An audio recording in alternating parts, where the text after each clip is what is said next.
Cumprimento a amada igreja com a santa e gloriosa paz do Senhor. Amém.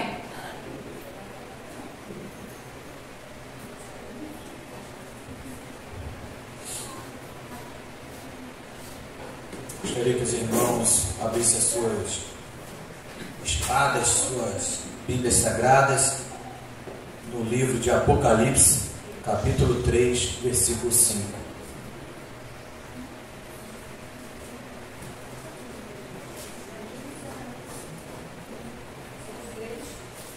Apocalipse, capítulo 3, versículo 5.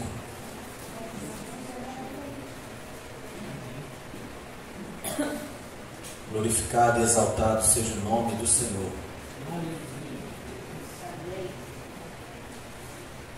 Amém? Amém. O que vencer será vestido de vestes brancas, e de maneira nenhuma riscarei o seu nome do livro da vida, e confessarei o seu nome diante de meu Pai e diante dos seus anjos. Amém? Os irmãos podem se sentar glorificando e adorando o nome do Senhor.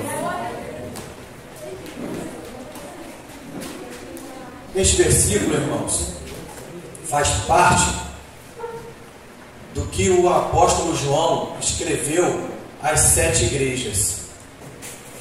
Temos aqui o apóstolo João como profeta de Deus. Por determinação do Senhor, ele escreveu o livro do Apocalipse. E assim como o apóstolo Paulo, que escreveu as epístolas à igreja de Roma, de Coríntios, da Galácia, de Éfeso, Filipos, Colossos, dos Tessalonicenses, etc., para elogiar, mas também para corrigi-los, o apóstolo João escreveu as epístolas para as igrejas da Ásia, como o Senhor determinou.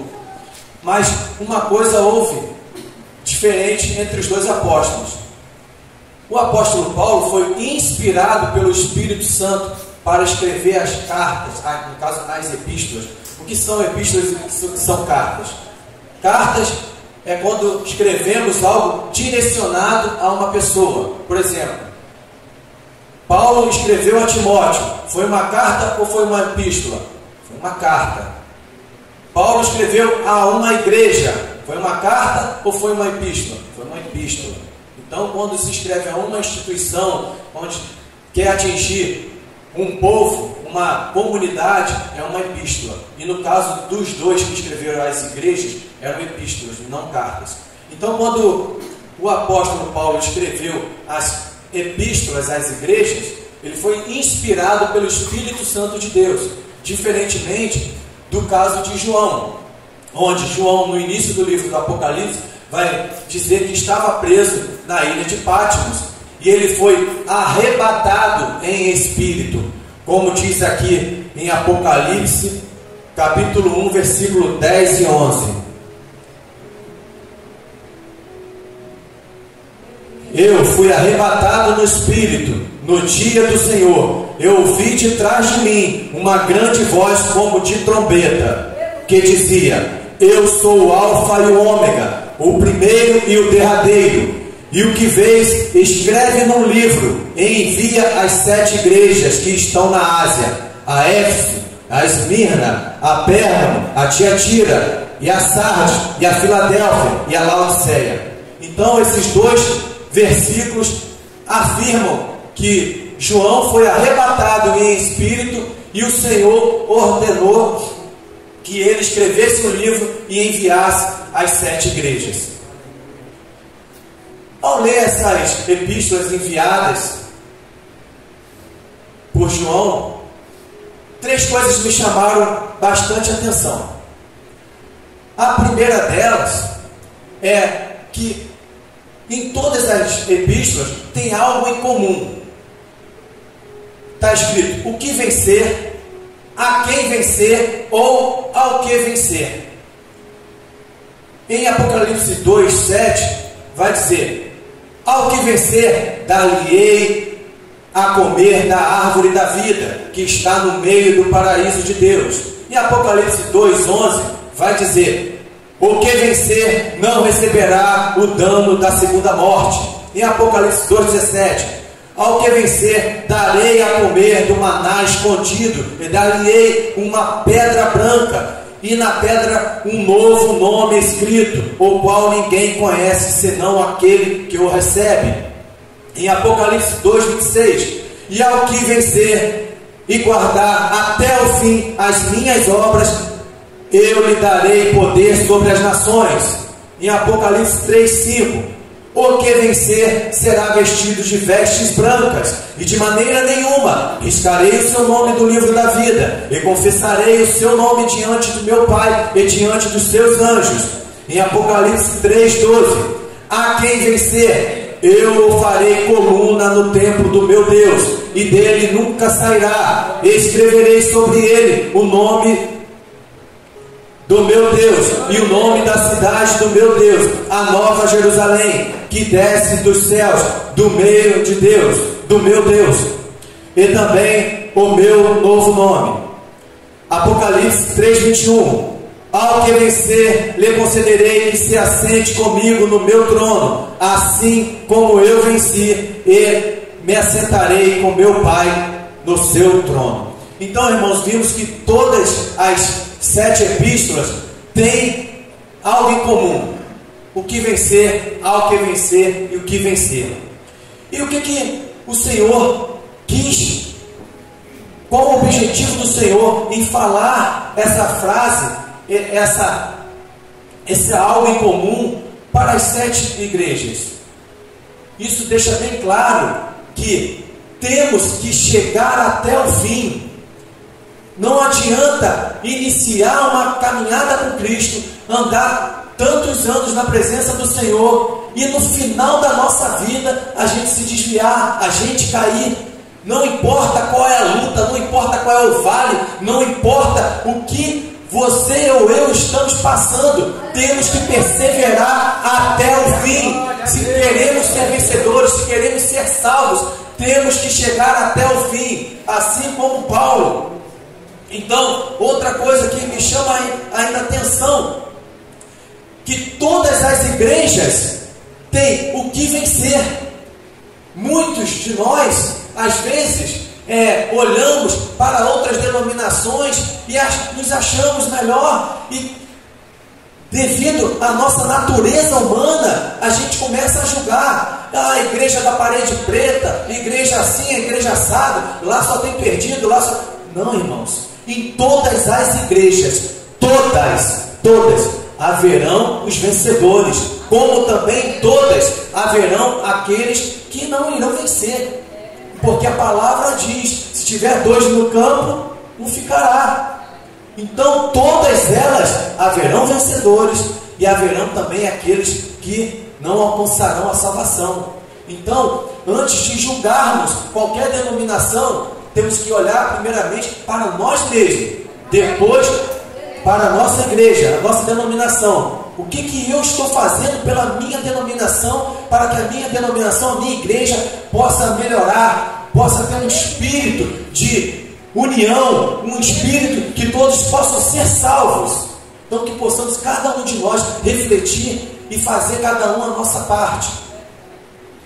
A segunda coisa que me chamou bastante a atenção nessas epístolas, e afeta diretamente não somente ao nosso ministério, mas também a nossa vida, a nossa salvação, é o que está escrito em Apocalipse capítulo 2, versículo 4 e 5. Tenho, porém, contra ti que deixaste o primeiro amor.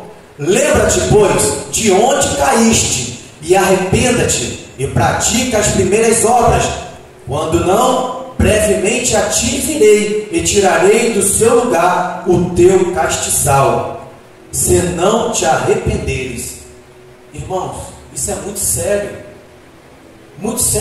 porque quando nós deixamos a chama do primeiro amor por Cristo apagar, entra a apostasia, a frieza, o nosso coração deixa de sentir a presença do Espírito Santo, e o inimigo, então, se você está longe da brasa, se você está longe do fogo, é normal você ir se esfriando, se apagando. Por isso que temos que estar em comunhão, temos que estar juntos, para que um fortaleça o outro. É ouvindo o testemunho, ouvindo a palavra, ouvindo uma orientação de um irmão da igreja, que a gente vai se fortalecendo. Estamos aqui para renovar as nossas forças, porque se deixarmos de vir à igreja, o mundo vai aos poucos nos contagiando, porque estamos longe da fogueira. Mas pastor, eu não posso buscar a Deus somente em casa, como tem um grupo aí dos desigrejados. Irmão, estratégia de Satanás para esfriar. Quem em casa aqui, eu falo por mim, eu que sou pastor desta igreja, quem aqui em casa busca o Senhor mais de 2 horas por dia, todos os dias? Ninguém, irmão. Todos os dias, um dia você pode até ler a palavra, tal, mas no outro dia, não vai, por causa dos seus afazeres, por causa dos seus trabalhos, seus compromissos. É a esposa que chama para fazer algo, é você dar atenção ao filho, a um parente, é você dar atenção à televisão, e assim as horas voam. Então, irmãos, temos que vir à igreja, quão suave quão bom e quão suave é que os irmãos vivam em comunhão, vivam em união. Então, irmãos, isso afeta diretamente a nossa salvação. A chama do primeiro amor por Cristo acabar. E nós sabemos que qualquer chama, seja uma chama física ou espiritual, ela precisa de um combustível para se manter acesa. Neste caso, que estamos falando aqui, da chama espiritual, qual o combustível que vai manter a nossa chama acesa? O combustível da oração, o combustível do jejum, o combustível da leitura da palavra, o combustível do ouvir da palavra, porque em Romanos capítulo 10, versículo 17, vai dizer que a fé vem pelo ouvir e ouvir da palavra de Deus. Então, temos que estar em casa, bota lá um louvor para tocar, bota uma pregação para rodar lá no YouTube, enquanto está fazendo as coisas, vai ali limpando a casa, adorando o Senhor. É manter a ligação, manter o vínculo, manter a ligação com o Senhor, porque o que é ligado na terra é ligado no céu. Temos que manter a nossa mente ocupada, atenta, em união com o Espírito Santo de Deus, e não deixar a chama do primeiro amor se apagar. Não precisa a gente olhar para longe para ver pessoas, muitas vezes até que nos rodeiam, que não estão sentindo a presença do Espírito Santo. Mas por quê? Foi deixando a chama do primeiro amor apagar. Essa chama do primeiro amor por Cristo é bem parecida quando a gente conhece uma pessoa que a gente ama. Quem não se lembra aqui quando conheceu o marido ou conheceu a esposa, aquele primeiro amor, glória, vai dormir pensando nela, vai dormir pensando nele, acorda pensando nela, acorda pensando nele. Essa é a chama do primeiro amor. Assim também temos que estar com Cristo, é querer estar na presença do Espírito Santo. Então, quando buscamos essa presença, o Espírito Santo se faz presente, porque ele sente o nosso amor por ele. Quando a gente deseja a presença dele, muitas vezes aqui, eu estou no altar, eu estou chorando, graças a Deus, porque o Senhor me permite que eu sinta a presença do Senhor. E quando o ser humano sente a presença do Senhor, a presença santa, gloriosa, nós pecadores nos constrangimos, e a gente se derrete na presença do Senhor, pela santidade dele. Glórias a Deus. Então, irmãos, quando quiser buscar, sentir algo diferente, eu não sinto, reflita como está a tua vida com o Espírito Santo, o que está fazendo, te impedindo de sentir a presença do Espírito Santo. Será que é vergonha que as pessoas vão olhar para você, ver você chorando, você falando em línguas? Irmãos, se desliga do mundo. Quando eu estou aqui, ou eu estou em casa, não é demagogia não, está ali a minha enteada, está aqui a minha esposa, eu posso estar na mesa, comendo, jantando, almoçando. Hoje mesmo, quando eu estava ali na mesa, sentindo a presença, a Bia colocou lá negócio na TV e eu sentindo a presença do Espírito Santo ali, tomando café e falando em línguas. Irmãos, é muito bom. É muito gostoso sentir a presença do Espírito Santo. E eu fico só agradecendo. Obrigado, Senhor. Obrigado por permitir que eu sinta a sua gloriosa e santa presença, porque eu não sou digno. Não somos dignos. É pela graça. É pela graça que o Senhor permite que possamos sentir a sua santa presença. Então, irmãos, busque renovar e acender a chama do primeiro amor por Cristo. Chame o Espírito Santo para fazer parte diariamente da sua vida. Se eu tenho livramento, se eu vou trabalhar e volto na santa paz do Senhor para o meu lar, é porque o Senhor me livrou, o Senhor me guardou. Outro dia eu tomei uma fechada de um ônibus e eu vi o motorista me olhando pelo retrovisor. E eu achei que por ele estar me olhando, ele estar me vendo, ele ia deixar eu passar, e ele com o ônibus me jogou, me fechou. E eu fui jogar para cima desse tijolinho, caí com a moto, mas nem um arranhão eu sofri. Pela graça do Senhor. Pela graça do Senhor, o livramento que Deus me deu. E assim eu agradeço a Deus todos os dias pelo livramento, pelo amor que Ele tem por mim e por cada um aqui. E por cada um ali fora também. Que o amor que Ele tem por nós, que já o aceitamos como Senhor e Salvador das nossas vidas, Ele tem pelo mesmo que está ali fora, o ímpio. Não ama o pecado deles, mas o ama também da mesma forma. Então busque acender a chama do primeiro amor. Busque ter intimidade com o Senhor. Amém? A terceira coisa que me chamou bastante atenção também foi que o apóstolo João escreveu para a igreja de Sardes, como mostra em Apocalipse 3:5. Ao que vencer será vestido de vestes brancas, e de maneira nenhuma riscarei o seu nome do livro da vida, e confessarei o seu nome diante de meu Pai e diante dos seus anjos. Neste versículo, irmãos, o Senhor deixa bem claro que a teologia da predestinação é pura heresia. Não existe salvo para sempre. Esse papo aí que já falei para os irmãos, sempre quando eu vou ministrar, o Senhor vem trazendo ao meu coração, semanas antes, o que Ele quer falar à igreja. E isso eu até falei parte disso na semana passada, quando eu tive a oportunidade aqui. Ouvimos aí em uma rádio famosa, que não convém falar aqui, mas uma rádio famosa, FM, uma rádio evangélica, aonde um pastor que não convém também, na verdade é um apóstolo, que prega a teologia da predestinação. Uma vez salvo, salvo para sempre. Quer dizer, aceitou Jesus, pode continuar com a vida que estava, pode fazer o que quiser, que você já está salvo. Ele não está se importando com a sua salvação, está se importando com o seu bolso. Então para ele tanto faz. Mas a Bíblia é clara. Prova disso? Aqui diz: de maneira nenhuma riscarei o seu nome do livro da vida. Sabemos que para nós riscarmos algo, tem que primeiramente estar escrito. Como é que eu vou riscar o nome de alguém no livro, se o nome não estiver escrito lá? Mas o que eles pregam é que as pessoas voltaram a pecar porque não aceitaram a Cristo de verdade. As pessoas voltaram a pecar porque não se converteram. As pessoas voltaram a pecar porque quando chegou lá fingiu que estava aceitando a Cristo.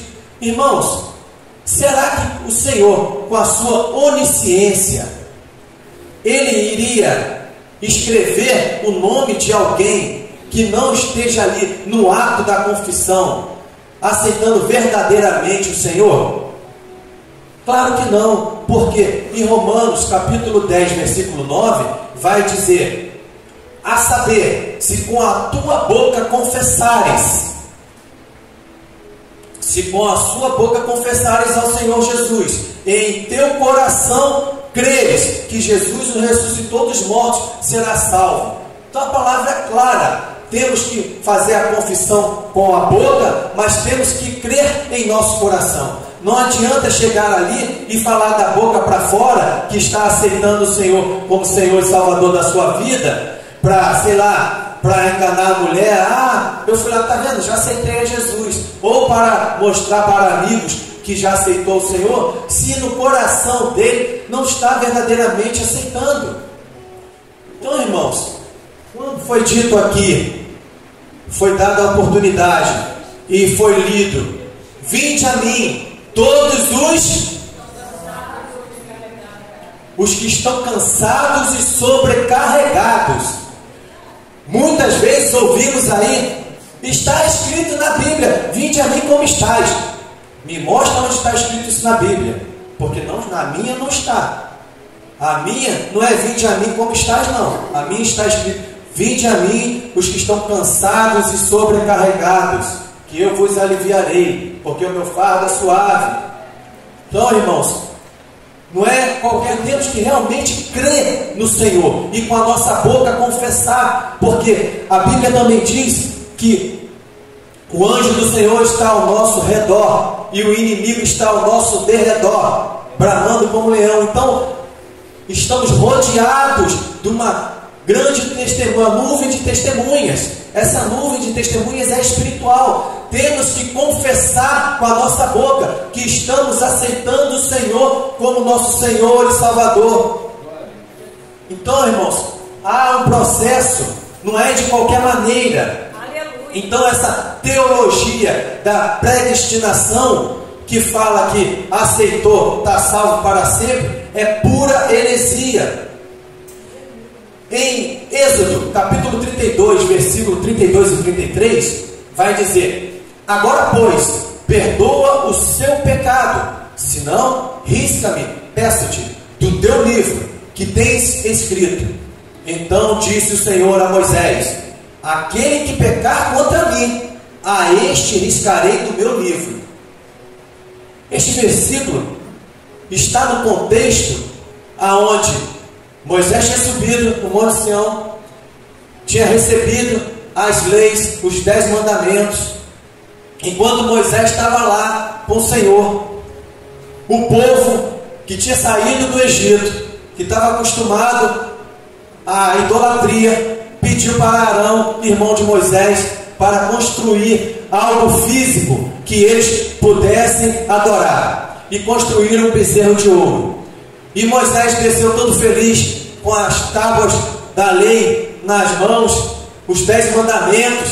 E quando chegou lá, que o Senhor já tinha alertado a Moisés lá em cima: desce, que o povo lá já está por conta. Falando em minhas palavras, tá? Deus não falou isso não, mas algo do tipo. Então Moisés chegou lá e viu que o povo já estava idolatrando o bezerro de ouro. E Moisés ficou muito chateado, ficou com uma raiva e tacou as tábuas, as pedras do chão e quebrou. E depois Moisés foi ter com o Senhor novamente, aonde Moisés falou isso, pediu para Deus que perdoasse o povo, que se isso não fosse possível, que o Senhor riscasse o nome dele do livro da vida. Mas o que Deus respondeu? Perdoa o seu pecado, senão risca-me, peço-te, do teu livro, que tens escrito. Então disse o Senhor a Moisés: aquele que pecar contra mim, a este riscarei do meu livro. Então, irmãos, aqui é mais um versículo da Bíblia que confirma, que corrobora que não existe esse papo de salvo, salvo para sempre. Que o seu nome pode estar lá hoje, mas se você pecar ali fora, teu nome vai, ser riscado. Amém, irmãos? Então que continue na presença do Senhor, buscando a salvação todos os dias. E arrependei-te, como está escrito aqui, já foi lido: tenho porém contra ti que deixaste o primeiro amor. Lembra-te, pois, de onde caíste, e arrependa-te, e pratique as primeiras obras. Quando não, brevemente a ti virei, e tirarei seu lugar o teu castiçal, se não se arrependeres. Então, irmãos, lá em 1 João diz: filhinhos, não pequeis, mas se pecarmos, temos um advogado junto ao Pai, Jesus Cristo, o justo. O Senhor nos orienta a não pecarmos. Ah, mas pastor, se Deus é bondoso, as misericórdias do Senhor se renovam a cada dia, a graça nos alcança, então eu posso ali pecar e depois vou me arrepender e já vou estar salvo novamente. Irmãos, Deus sabe as nossas intenções. Deus conhece os nossos corações. Todos nós sabemos aqui da diferença que havia entre Saul e Davi. Saul pecava, e quando era posto na parede por Samuel, o que Saul fazia? Jogava o pecado para cima dos outros, não se arrependia. Ah, eu fiz isso porque, para isso, para aquilo outro, porque me pediram, porque isso, porque aquilo outro. Não assumia o seu pecado e não havia arrependimento. A palavra quando diz aqui, arrependa-te, pois de onde caíste, e arrependa-te, e volte a praticar as primeiras obras, senão eu virei a ti. O Senhor não pode voltar hoje, mas cada um aqui pode ter um infarto fulminante aqui agora e partir. Então virei a ti. Então arrependa-te dos teus pecados e volta às práticas do primeiro amor. Amém? Glórias a Deus. E para concluir, meus irmãos, vou deixar aqui o que já foi dito. Apocalipse 3, versículo 11. Eis que venho sem demora, guarda o que tens, para que ninguém tome a tua coroa. Guarda a tua salvação, irmãos, o capacete da salvação. Pense nele diariamente. Pense, eu tenho que buscar a santidade, porque sem santidade ninguém verá o Senhor. Nós não somos santos, só podemos dizer que somos santos no sentido de separação. Somos separados pelo Senhor, mas não somos santos, somos pecadores. E volto a repetir o que costumo dizer aqui: aquele que disser que não peca já está mentindo e automaticamente pecando. E em Mateus capítulo 25, versículo 13 está escrito: vigiais, pois, porque não sabeis o dia nem a hora em que o Filho do Homem há de vir. Vigiai, vigiai e orai. Orai sem cessar. Vigiem. Eu tenho que vigiar. O ministério tem que vigiar. Todos nós temos que vigiarmos. Com a nossa língua, com o nosso pensamento, com as nossas atitudes. Eu todo dia peço ao Senhor transformação. Senhor, me transforma conforme o teu querer, conforme a tua vontade. Eu sei que tem milhões de coisas para melhorar, que possamos ter a metanoia todos os dias. O que vem a ser metanoia? Transformação de pensamentos, mudança de pensamentos. Aonde pensávamos, quando estávamos no mundo, pensávamos de uma maneira, mas somos novas criaturas. Que possamos ter a mente de Cristo, que possamos estar ligados com o pensamento do Senhor, com a vontade do Senhor. E aqui farei uma pergunta para a igreja e também para mim.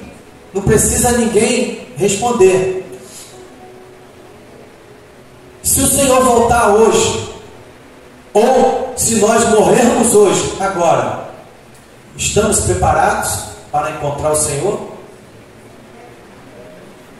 Como estamos perante o Senhor?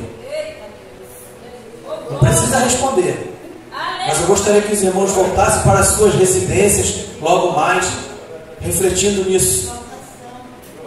que possamos meditar como estamos perante a todos. Foi dito aqui, temos que praticar o amor. Então, irmãos, que possamos todos nós viver o que pregamos. Viva o que prega. Não seja hipócrita. É isso. Então, irmãos, que possamos refletir. Eu gosto de trazer palavras assim de reflexão à igreja. Os irmãos sabem que eu pulo aqui no mistério, que eu rodo, que eu sapateio. Mas na hora da palavra, eu gosto de palavra. Porque é a palavra que vai no fundo da tua alma, da minha alma, nos confrontar. A palavra que vai nos libertar, que vai trazer a nossa salvação. Não adianta eu pular, rodar, girar aqui, cantar, se eu não pregar a palavra. Porque antes, no início era o verbo se fez carne e o verbo habitou entre nós. Então, eu posso dizer que aqui é o Senhor, aqui é a palavra, aqui é o próprio Senhor falando conosco. Eu só estou aqui sendo um vaso, um canal, o verbo, mas o Senhor falou com toda a igreja aqui nesta noite, porque a palavra foi pregada. Amém, irmãos? Então agradeço a rica oportunidade em nome do Senhor Jesus Cristo.